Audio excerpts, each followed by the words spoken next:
Hello students, this is Tushar Shinde sir and now you are watching Shinde sir Special English Classes YouTube channel. विद्यार्थी मित्रांनो, आपण Shinde sir special English क्लासेसच्या YouTube चॅनलवरती आहोत. आपणा सर्वांना माहिती आहे की इयत्ता 6वीचा सिलेबस बदलला आहे आणि या इयत्ता 6वीच्या सिलेबसमधील जे युनिट 1 आहे त्याच्यातला 1.1 मान्सून ही जी पोएम आहे त्या पोएमचा वर्कशॉप आपण याच्यामध्ये डिस्कस करणार आहोत. विद्यार्थी मित्रांनो, पेज नंबर 1 वरती लेट्स एक्सप्लोर नावाची तुमची पहिली ए ही ॲक्टिव्हिटी आहे आणि त्या ॲक्टिव्हिटीमध्ये सांगितलं आहे name the 5 seasons of India and tell 1 feature of each.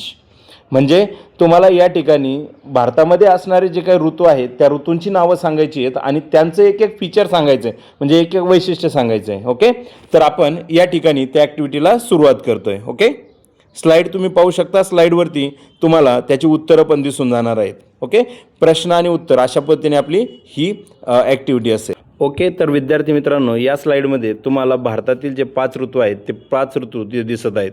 पहिला आहे समर. समर म्हणजे उन्हाळा. मान्सून. मान्सून म्हणजे पावसाळा. ऑटमन, त्याला आपण शरद ऋतू असं म्हणतो. त्यानंतर विंटर, हिवाळा आणि स्प्रिंग म्हणजे वसंत ऋतू. तर या 5 ऋतूंची जी काही वैशिष्ट्ये आहेत ती वैशिष्ट्ये आपण लगेच 1 बाय 1 पाहणार आहोत. पुढच्या स्लाईडवरती पहा. विद्यार्थी मित्रांनो, जर तुम्हाला उत्तरं लिहून घ्यायची असतील तर तुम्ही व्हिडिओ स्टॉप करून तुम्ही त्या ठिकाणी ती उत्तरं लिहून घेऊ शकता किंवा या स्लाईडचे स्क्रीनशॉटसुद्धा घेऊ शकता. ओके, विद्यार्थी मित्रांनो, पहिला ऋतू आहे उन्हाळा आणि उन्हाळ्याचं वैशिष्ट्य आहे इट इज व्हेरी हॉट किंवा इट्स अ व्हेरी हॉट. उन्हाळा हा खूप उष्ण असतो. ओके, त्यानंतर येतो मान्सून. It rains heavily. त्याच्या उत्तरामध्ये इट रेन्स हेविली लावावं लागेल तुम्हाला, कारण या ऋतूमध्ये खूप पाऊस पडतो. म्हणजे त्याचं वैशिष्ट्य काय? खूप पाऊस पडणे ही त्याचं वैशिष्ट्य आहे. मान्सून नंतर येतो ऑटम. ऑटमचं जे वैशिष्ट्य आहे the sky is clear. Autumn Sharad ऋतूमध्ये पूर्ण आकाश हे निरभ्र झालेलं असतं. ओके, त्यानंतर पुढचा जो ऋतू आहे तो ऋतू आहे विंटर. विंटरमध्ये काय असतं तर इट इज व्हेरी कोल्ड. हा जो ऋतू आहे तो ऋतू खूप थंड असतो आणि काही भागांमध्ये तर बर्फसुद्धा पडतं. अशा पद्धतीने त्याचं वैशिष्ट्य आहे इट इज कोल्ड. नंतर पुढचा जो ऋतू आहे तो आहे स्प्रिंग. तो आनंदाचा ऋतू मानला जातो आणि या काळामध्ये पूर्ण पृथ्वी ही फुलांनी सजलेली असते. म्हणजे त्याचं उत्तर आहे फ्लावर्स ब्लूम. फुले चमकतात. ओके, हे त्याचं उत्तर आहे. तर या पुढच्या स्लाईडवरती तुम्ही एकंदरीत सगळे ऋतू आणि त्या ऋतूंचं असणारी वैशिष्ट्य, त्याचे feature, 1 feature of each season हे याच्यामध्ये दिलेलं आहे. तुम्ही याचा स्क्रीनशॉट घेऊन त्याची उत्तरं लिहू शकता. तर विद्यार्थी मित्रांनो, पुढील ॲक्टिव्हिटी आहे fill in the blanks using appropriate words from the poem. ही सी ॲक्टिव्हिटी आहे आणि याच्यामध्ये जर तुम्ही पाहिलं तर काही वाक्य म्हणजे इनकम्प्लीट सेंटेन्स अर्धवाक्य दिलेलं आहे आणि राहिलेला भाग तुम्हाला वर पोएममध्ये पाहून लिहायचा आहे. तर आपण पाहिलं होतं की द लँड हॅज ड्राईड. तर ह्याच्या पुढं तुम्हाला ड्राईड वापरायचा पहिल्या ॲक्टिव्हिटीमध्ये, पहिल्या रिकाम्या जागामध्ये. दुसऱ्या रिकाम्या जागामध्ये द रिव्हर्स आर थर्स्टी. पहिल्याच स्टांजामध्ये त्याचं उत्तर दिलेलं आहे. थर्ड आहे द क्लाउड्स आर डार्क. त्यानंतर फोर्थ आहे, तुम्ही जर स्टांजामध्ये पाहिलं तर feathers spread, the peacocks sway. आणि fifth number fill in the blanks आहे bolts of lightning streak and shimmer. म्हणजे तुम्हाला त्या ठिकाणी शिमर हा शब्दप्रयोग वापरायचा आहे. ओके, तर अशा पद्धतीने या रिकाम्या जागाच्या ॲक्टिव्हिटी आहेत. या क्लिपचा स्क्रीनशॉट घेऊन ही ॲक्टिव्हिटी लिहू शकता किंवा व्हिडिओ स्टॉप करून तुम्ही यावरून ही उत्तरे लिहू शकता. यानंतर विद्यार्थी मित्रांनो, पेज नंबर 2वरती असणाऱ्या सर्व ॲक्टिव्हिटीज तुम्हाला दाखवल्या आहेत. त्याच्यामध्ये आपण पहिली ॲक्टिव्हिटी डी जी आहे या पेजवरती ती घेणार आहोत. Complete the sentences using your predictions. आणि याच्यामध्ये थोडक्यात तुम्हाला if it does not rain then, म्हणजे त्याच्या पुढं इफच्या पुढं तुम्हाला कंडिशन लिहायची. जर पाऊस झाला नाही तर काय होईल, त्याचं उत्तर देनच्या पुढं तुम्हाला असं लिहायचं आहे की then land will become dry. आणि दुसरी जी ॲक्टिव्हिटी आहे की if it rains continuously what happen, की व्हॉट विल हॅपन. मग त्यानंतर काय होईल तर समजा if it rains continuously then the rivers will overflow. नंतर काय होईल तर नद्या ओव्हरफ्लो होतील. अशा पद्धतीने तुम्ही याचं उत्तर या क्लिपवरून घेऊ शकता किंवा तुम्ही क्लिपचा स्क्रीनशॉट घेऊन लिहू शकता किंवा व्हिडिओ स्टॉप करून लिहू शकता. विद्यार्थी मित्रांनो, चॅनलला अजून सबस्क्राईब केलेलं नसेल तर चॅनलला सबस्क्राईब करून घ्या. ओके, आणि बेल आयकॉन प्रेस करा म्हणजे पुढच्या ॲक्टिव्हिटी तुम्हाला झाल्या की लगेच त्याचं नोटिफिकेशन मिळून जाईल. ओके, तर पुढील ॲक्टिव्हिटी आपण पाहतोय ती आहे की find and write the words from the poem that rhyme with. म्हणजे तुम्हाला या ठिकाणी एक शब्द त्यांनी दिला आहे आणि पोएममधून तुम्हाला त्याचे रायमिंग वर्ड शोधून लिहायचे की ज्याचा उच्चार सारखा आहे. तर पहा विद्यार्थी मित्रांनो, या ठिकाणी ही ॲक्टिव्हिटी आहे find and write the words from the poem that rhyme with. म्हणजे या ठिकाणी त्यांनी शब्द दिले आहेत आणि हे शब्द तुम्हाला काय करायचे तर पोएममधून त्याचे राईम लिहायचे. त्यांनी दिलेला शब्द आहे बार्क, आपल्या कवितेमध्ये शब्द आलेला आहे लार्क. त्याच्यानंतर पुढं आहे वंडर, वंडरसाठी कवितेत आला आहे थंडर.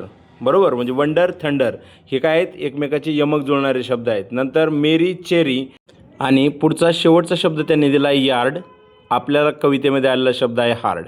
तर अशा पद्धतीने यमक जुळणारे शब्द आहेत. तुम्ही या ॲक्टिव्हिटीचा फोटो काढून घेऊ शकता. तुम्ही व्हिडिओ स्टॉप करून याचा फोटो घ्यायचा आहे आणि तुमच्या वहीमध्ये त्याची उत्तरं लिहून घ्यायची आहेत. ओके विद्यार्थी मित्रांनो, चॅनलला सबस्क्राईब केलेलं नसेल तर आत्ताच चॅनल सबस्क्राईब करून घ्या. पुढील ॲक्टिव्हिटी आहे activity F, read the poem and complete the given table. तुम्हाला कविता वाचायची आहे आणि खालील टेबल काय करायचं आहे पूर्ण करायचं आहे. त्यांनी टेबलमध्ये पहिला कॉलम जो दिला आहे तो वर्ड्सचा दिलेला आहे आणि दुसरा सिमिलर वर्ड्सचा आहे. तुम्हाला वर्ड्स त्यांनी ॲक्टिव्हिटीत दिलेले आहेत आणि पोएममधून तुम्हाला वाचून त्याचे अर्थ लावून तुम्हाला काय करायचे सिमिलर वर्ड शोधायचे. तसं पाहिलं तर याचे सिमिलर वर्ड्स तुम्हाला वरती ब्रॅकेटमध्ये दिले, म्हणजे रीड द पोएमच्या खालीच एक जो ब्रॅकेट केलेला आहे कलरमध्ये तर त्याच्यामध्ये तुम्हाला शब्द पण दिले आहेत. मग थंडर, थंडर याचा अर्थ काय होतो तर गर्जना करणे. ओके, मग थंडरसाठी या ठिकाणी रोअर हा शब्द तुम्ही वरच्या ह्याच्यातला घेऊ शकता, कारण रोअर याचा अर्थ पण काय होतो गर्जना होतो. यानंतर पुढील शब्द आहे होस्ट आणि कवितेमध्ये जर तुम्ही पाहिलं तर होस्ट याचा जो अर्थ आहे तो म्हणजे रिव्हर्स होस्ट असा शब्दप्रयोग आला आहे आणि होस्टचा अर्थ आहे the rivers flew strongly as if spraying water. Spraying म्हणजे या ठिकाणी तुम्हाला शब्द त्याचा स्प्रेड हा शब्द आलेला आहे. तर तो होस्टसाठी स्प्रेड वापरायचा आहे. त्याच्यानंतर बोल्ट याच्यासाठी बोल्ट याचा अर्थ होतो प्रकाश देणे. मग फ्लॅश हा शब्द या ठिकाणी आहे कारण कवितेमध्ये बोल्ट्स ऑफ लाईटनिंग असं आलेलं आहे तर विजेचा प्रकाश. मग इथं फ्लॅश येईल. ब्राईट अँड चेअरफुल याचा अर्थ आनंदी होतो तर मग वरून तुम्हाला हॅपी हा शब्द सिमिलर वर्ड म्हणून त्या ठिकाणी घ्यायचा आहे. त्यानंतर ड्रेंच्ड म्हणजे भिजलेले आणि म्हणजे पूर्ण भिजलेले वरती आलेला शब्द आहे कम्प्लिटली वेट. ओके, तर तो त्या ठिकाणी वापरायचा आहे. नंतर पुढील ॲक्टिव्हिटी जी आहे which season is mentioned here. या ठिकाणी कवितेच्या 2 ओळी दिल्या आहेत आणि त्याच्यामध्ये कोणता ऋतू आला आहे ते तुम्हाला सांगायचं आहे. तर पहा, the land has dried it's so parched, the fields are hungry, rivers are thirsty. म्हणजे या ठिकाणी काय सांगितलं आहे तर जमीन पूर्णपणे वाळलेली असते, भेगाडलेली असते, तिच्यामधलं पाणी संपलेलं असतं आणि शेतं जी असतात तर ती तहानलेली भुकेलेली असतात, नद्या तहानलेल्या असतात आणि हे वातावरण पावसाळ्याच्या अगोदरचं असतं. अर्थात हे वातावरण जे आहे याच्या उन्हाळ्याचं असतं आणि या ठिकाणी जो सीझन मेन्शन केला आहे तर तो आहे समर सीझन. कोणता? समर सीझन. या स्लाईडवरती तुम्हाला समर सीझन पाहायला मिळतो आहे. ओके, तर तो समर सीझन लिहून तुम्ही तुमची ही ॲक्टिव्हिटी पूर्ण करायची आहे. ओके, तर यानंतर याची ॲक्टिव्हिटी आहे read, think and complete the following. याच्यामध्ये पहा विद्यार्थी मित्रांनो एक टेबल दिलेला आहे. त्याच्यामध्ये 3 भाग केलेले आहेत. पहिल्या भागामध्ये स्काय, लँड आणि अर्थ असे शब्द आहेत आणि दुसऱ्या भागामध्ये कंडिशन बिफोर रेन, पावसाच्या अगोदर या घटकांची परिस्थिती काय असते आणि पाऊस झाल्यानंतर काय असते हे तिसऱ्या टेबलच्या तिसऱ्या भागामध्ये दिलेलं आहे. ओके, तर याच्यामध्ये मी सांगतो पहा, तुम्ही आकाशाचं निरीक्षण केलं तर ॲप्लिकेशन लेवलचा प्रश्न आहे. तर या स्लाईडमध्ये जर तुम्ही पाहिलं तर याच्यामध्ये तुम्हाला प्रत्येक घटकाचा एक वैशिष्ट्य तुम्हाला या ठिकाणी दिलं आहे. म्हणजे आपण आकाशाचं निरीक्षण केल्यानंतर आपल्याला काय दिसतं तर पहा, तुम्ही जर याच्यामध्ये पाहिलं तर स्काय बिफोर रेन त्याची जी कंडिशन असते तर ती क्लिअर आहे. त्यानंतर after rain dark and cloudy आहे. त्याच्यानंतर लँड बिफोर रेन जी कंडिशन आहे ती ड्राय अँड पर्स्ड आहे. आफ्टर रेन ही सोक्ड आणि ड्रेंच्ड आहे. बरोबर, आणि अर्थ ड्राय आहे आणि समजा पाऊस पडल्याच्या नंतर किंवा आफ्टर रेन कंडिशन काय आहे त्याची तर हॅपी, ग्रीन असे आणि ब्युटिफुल समजा असं दिलेलं आहे. तर एकंदरीत या स्लाईडवरती तुम्हाला थोडंसं काय दिसलं तर शॉर्टकटमध्ये उत्तर होते. तर या स्लाईडवरती तुम्ही पाहू शकता the sky is clear, bright and sunny. किंवा बिफोर रेन पाऊस होण्याच्या अगोदर आकाश कसं असतं तर आकाश हे क्लिअर असतं, ब्राईट असतं, सनी असतं आणि after rain the sky is cloudy, cool and fresh. Okay, तर अशा पद्धतीने तुम्ही पूर्ण वाक्यातली उत्तरंसुद्धा या ठिकाणी लिहू शकता. The land is dry, dusty and cracked before rain. After rain becomes it becomes green, wet and beautiful. Okay, the earth is before rain, the earth is hot, thirsty and dry. After rain the earth is cool, moist. Okay, किंवा full of life. आपलं आपलं जी काय पृथ्वी आहे ती पूर्ण जीवनमान तिला मिळालेलं असतं. म्हणजे जी झाडं उन्हाळ्याच्या दिवसामध्ये पूर्णपणे मरून गेलेली असतात, पाऊस पडल्यास मरून गेली म्हणजे जमिनीपर्यंत संपलेली. ती आपल्याला भरपूर जमिनीवरती उगलेली दिसतात, बरोबर. झाडं हिरवी झालेली दिसतात. अशा पद्धतीने तर पावसाच्या नंतर पृथ्वीचं नंदनवन झालेलं असतं. मग ब्युटिफुल हा शब्दप्रयोगसुद्धा तुम्ही या ठिकाणी वापरू शकता. ओके, तर ही ॲक्टिव्हिटी आहे. याच्यानंतर खालीसुद्धा तुम्हाला एक रीड द फॉलोइंग अशी एक ॲक्टिव्हिटी करून दिलेली पहा. या ठिकाणी जर तुम्ही पाहिलं एक्झाम्पल दिलं ते रीड द फॉलोइंगसाठी. Fly little bird. Fly little bird म्हणजे काय, तर या ठिकाणी रिपिटेशन या अलंकाराचं उदाहरण दिलेलं आहे. तर रिपिटेशन म्हणजे नेमकं काय, तर कवितेच्या ओळीमध्ये जेव्हा एखादा शब्द पुन्हा पुन्हा रिपीट होतो, वाक्य रिपीट होतं, एखादी फ्रेज रिपीट होते, त्यावेळेस त्या ठिकाणी अलंकार काय होतो, तर तो रिपिटेशन होतो. आपण जर पाहिलं तर ओ रेन रेन कम आर वे, म्हणजे याच्यामध्ये जर आपण कवितेच्या ओळीमध्ये जर पाहिलं तर रेन रेन हा शब्द काय झाला आहे, रिपीट झालेला आहे. मग या ठिकाणी त्याची रिपिटेशनची एक डेफिनेशन दिली आहे. ती डेफिनेशन एकदा मुलांना तुम्ही पाहू शकता. Repetition is a figure of speech in which word, phrase or a line is repeated. म्हणजे कवितेच्या ओळीमध्ये जर एखादा शब्द, शब्दसमूह किंवा एखादी ओळ जर रिपीट झाली तर त्या ठिकाणी रिपिटेशन हा अलंकार होतो. ओके, विद्यार्थी मित्रांनो, या पोएममधील लास्टची ॲक्टिव्हिटी जी आहे, ॲक्टिव्हिटी आय, ती फिगर ऑफ स्पीचशी रिलेटेड आहे आणि या ठिकाणी सांगितलं आहे find other examples of repetition. त्यानंतर फॉर द फॅसिलिटेटर म्हणजे काय, तर विद्यार्थ्यांना एक ॲक्टिव्हिटी सांगितलेली आहे त्यांनी.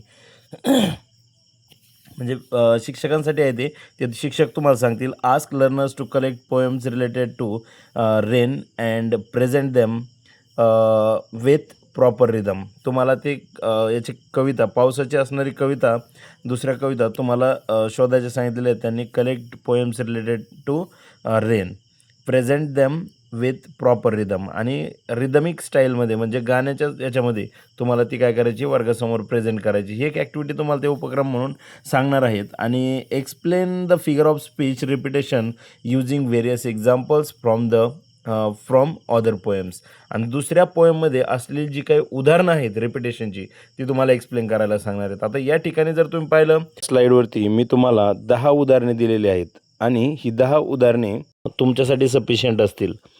तुम्ही तुमच्या शिक्षकांना ही उदाहरणं सांगू शकता आणि एक्सप्लेन पण करू शकता. या ठिकाणी मी रेन रेन कम अगेन ही जी पोएमची जी ओळी आहेत त्या या ठिकाणी दिलेल्या आहेत.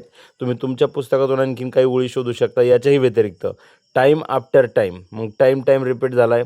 हर्ट टू हर्ट, बरोबर, हृदयापासून हृदयापर्यंत. या ठिकाणी हर्ट रिपीट झाला आहे. बॉईज विल बी बॉईज, मुलं असतात. मग या ठिकाणी मुलं हा शब्द रिपीट झाला आहे. हँड इन हँड, याच्यामध्ये हँड रिपीट झाला आहे. Get ready, get set go, आणि या ठिकाणी गेट रिपीट झाला आहे. त्याच्यानंतर जर तुम्ही पाहिलं आवर टू आवर, म्हणजे थोडक्यात या ठिकाणी तासनतास असं सांगितलेलं आहे. मग आवर हा शब्द रिपीट झाला आहे. सॉरी नॉट सॉरी, याच्यामध्ये सॉरी रिपीट आहे. ओव्हर टू ओव्हर, याच्यामध्ये ओव्हर रिपीट आहे. Rain rain she is on her way, ही आपल्याच पोएममधली एक ओळ या ठिकाणी दिलेली आहे आणि त्याच्यामध्ये पुन्हा रेन रेन रिपीट झालेला आहे. तर विद्यार्थी मित्रांनो, अशा पद्धतीने तुम्ही काय करू शकता, तर रिपिटेशनची उदाहरणं तुमच्या शिक्षकांना तुमच्या वर्गामध्ये तुम्ही प्रेझेंट करू शकता. हे लिहून घेण्यासाठी तुम्ही याला स्टॉप करून तुम्ही काय करू शकता, तर याचे स्क्रीनशॉट घेऊन तुम्ही लिहून घेऊ शकता. ओके, तर विद्यार्थी मित्रांनो, अशा पद्धतीने आपली पोएम फर्स्टची ॲक्टिव्हिटी जी आहे ती पूर्ण झालेली आहे. जर तुम्हाला ही ॲक्टिव्हिटी आवडली असेल तर विद्यार्थी मित्रांनो, आपल्या व्हिडिओला लाईक करायला विसरू नका आणि चॅनलला सबस्क्राईब करायला विसरू नका, कारण पुढच्या सगळ्या ॲक्टिव्हिटी अशाच पद्धतीने सोप्या पद्धतीने तुम्हाला दिल्या जातील. ओके, तर thanks for watching Shinde sir special English classes YouTube channel. Please like, share and subscribe our YouTube channel and comments fast. Okay, comment करा विद्यार्थी मित्रांनो. थांबतो मी. धन्यवाद.